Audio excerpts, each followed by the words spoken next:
Hi hello, ഞാനിന്നിവിടെ നിങ്ങളുമായി share ചെയ്യുന്നത് ഈയിടെ വൈറലായ 4 ഇൻഗ്രീഡിയൻസ് മാത്രം ഉപയോഗിച്ചിട്ടുള്ള ഒരു ബീഫ് കറിയില്ലേ, അതാണേ.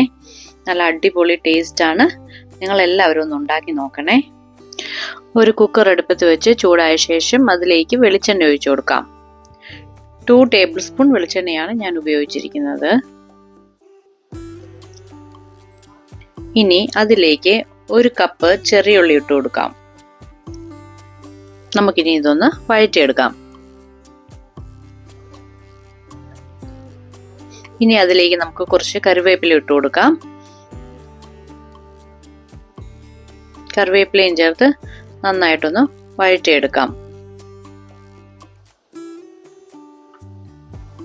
ഇനി ഇതിലേക്ക് നമുക്കൊരു 3 ടേബിൾ സ്പൂൺ ചില്ലി ഫ്ലേക്സ് ഇട്ട് കൊടുക്കാം. ഇത് നന്നായിട്ട് വഴറ്റി ഇതിന്റെ പച്ച മണം മാറുന്നത് വരെ നമുക്കൊന്ന് വഴറ്റിയെടുക്കണേ. ഇനി അതിലേക്ക് ആവശ്യത്തിന് ഉപ്പിട്ട് കൊടുക്കാം. ഉപ്പ് ചേർത്ത് നന്നായിട്ടൊന്ന് ഇളക്കി കൊടുക്കാം.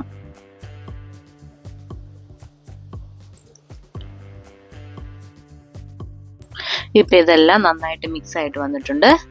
ഇനി ഇതിലേക്ക് നമുക്ക് മെയിൻ ഇൻഗ്രീഡിയന്റ് ആയ ബീഫ് ഇട്ട് കൊടുക്കാം.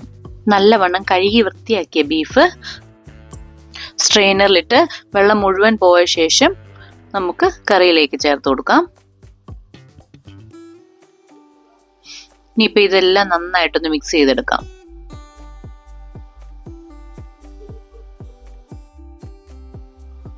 ഇപ്പം നന്നായിട്ട് മിക്സ് ആയിട്ട് വന്നിട്ടുണ്ട്. ഇനി കുക്കർ അടച്ചു വെച്ച് ഒരു 3 വിസിൽ വരുന്നത് വരെ വേവിച്ചെടുക്കാം.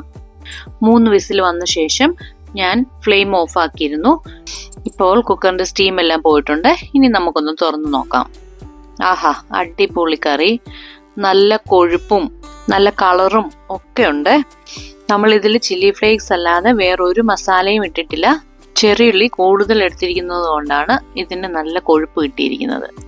നമുക്കിനി ഇതിന്റെ ചാറൊക്കെ ഒന്ന് പറ്റിച്ചെടുക്കാം. അതിനായി ഒരു മൺചട്ടി എടുത്ത് അതിലേക്ക് 2 ടേബിൾ സ്പൂൺ വെളിച്ചെണ്ണ ഒഴിച്ചു കൊടുക്കാം.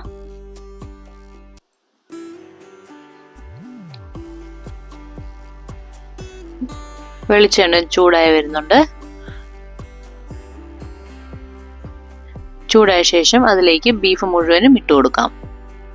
അത് നന്നായിട്ട് ഈ ചട്ടി കിടന്നൊന്ന് തിളച്ച് നല്ല ചാറൊക്കെ ഒന്ന് കുറുകി വറ്റുന്നിടം വരെ നമുക്കൊന്ന് വെയിറ്റ് ചെയ്യാം.